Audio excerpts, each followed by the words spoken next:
Hey there, fellow deep divers. Welcome back to another episode where we tackle the big ideas shaping our world. Today, we're zooming in on the concept of global cities, those powerhouse hubs that influence our daily lives, whether we live in them or not. Right on. We'll be exploring everything from their economic clout to sustainability, inequality, and more. So let's kick things off with why some cities are labeled global. It's not just about size, right? Exactly. Sociologist Saskia Sassen argues that global cities aren't just big, they're key players in international networks, especially in economics and cultural influence. Right, New York, London, and Tokyo come to mind as prime examples. Yes, and these places often host major financial centers, global fashion hubs, and massive corporations that shape markets around the world. But there's a paradox here, right? They generate a lot of wealth, yet inequality is a huge issue. Absolutely. This is the paradox of inequality. Huge concentrations of resources alongside sky-high rents and pockets of deep poverty. Think of San Francisco or London, leading in finance and tech, but also struggling with affordability and homelessness. So it's spatial segregation. Certain districts thrive while others are left behind. Precisely. It's not just about salaries. It's about who gets access to quality housing, schools, parks, and transportation. Things that form the backbone of a fair and livable city. Let's pivot to sustainability. Some global cities are actually leading the charge on climate initiatives. Yes, Copenhagen is a standout, aiming to be carbon neutral. They're revamping public transport, pushing for bike-friendly infrastructure, and using renewable energy sources. How long is that going to take? Their official timeline targets carbon neutrality by 2025, a bold goal with big investments in clean energy and citywide planning.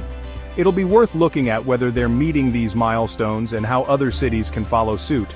So action item number 1, research Copenhagen's current progress toward carbon neutrality. Exactly. And this would be interesting. Singapore stands out for its vertical greenery and cutting-edge water management, offering a compelling comparison.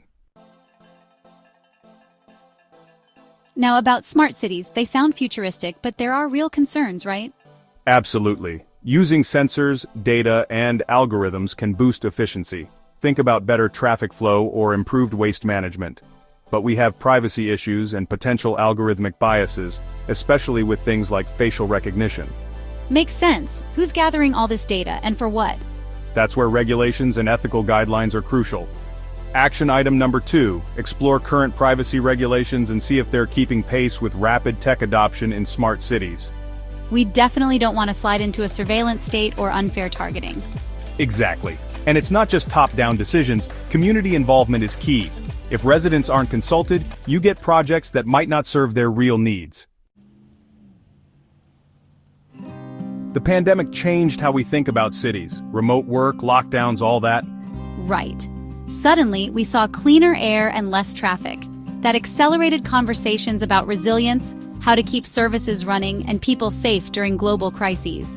Now cities are experimenting with hybrid offices, flexible infrastructure. And that's another action item, number 3, evaluate post-pandemic adaptation strategies around the world. Exactly. Some places adjusted quickly. Others are still struggling. Understanding why will help future-proof our cities. Now let's talk housing. We often hear about Vienna's success in this area. Yes, Vienna is famous for its social housing programs. Huge government involvement ensures a sizable portion of housing remains affordable. People from various income levels can live in the city center. So how do they measure success?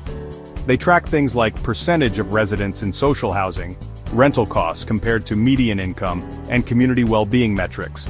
Action item number 4. Investigate the metrics and success rates for Vienna's model, and see how they might be replicated elsewhere. For sure, housing is at the core of livable cities. Absolutely, and beyond building more units, it's about location and community amenities. Schools, clinics, parks, public transport, all integrated. Which brings us back to the idea of community-centered planning. Any standout examples? Plenty. Cities like Porto Alegre in Brazil have tried participatory budgeting, letting residents decide spending priorities. Barcelona has super blocks, reclaiming streets for public use. These are real-world experiments in inclusive, community-led design. So action item number 5. Examine specific examples of community-led initiatives and see the results they're getting. Yes, because a truly smart city includes everyone in decision-making, not just the tech giants or local governments. So let's recap our main takeaways. 1. Global cities. They're not just big, they're vital nodes in global networks. Shout out to Saskia Sassen. 2. Inequality. Spatial segregation is real and demands policy solutions. 3. Sustainability. Cities like Copenhagen aim for carbon neutrality, worth tracking. 4. Smart cities. Tech can solve problems but raises privacy and bias concerns. 5. Pandemic lessons. A wake-up call that accelerated changes in work, infrastructure, and resilience. 6. Vienna's social housing, a model for affordability. Time to dig into its metrics. 7. Community engagement. Real solutions come when locals have a seat at the table. And let's not forget our action items. 1. Research Copenhagen's timeline and progress toward carbon neutrality. 2. Explore privacy regulations for emerging smart city tech. 3. Follow up on how different cities adapted post-pandemic and how effective those strategies have been. 4.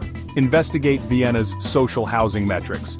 5. Examine examples of community-driven urban planning. Exactly. These global cities influence us all, economically, culturally, and environmentally.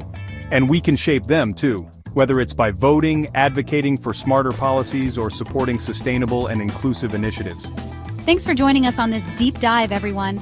If you found value here, give us a like, subscribe, and share your thoughts below. And don't forget to check out the resources in the description. We'll link to studies on Vienna's housing, Copenhagen's sustainability plans, and more. Stay curious, stay informed. We'll see you next time right here for another deep dive.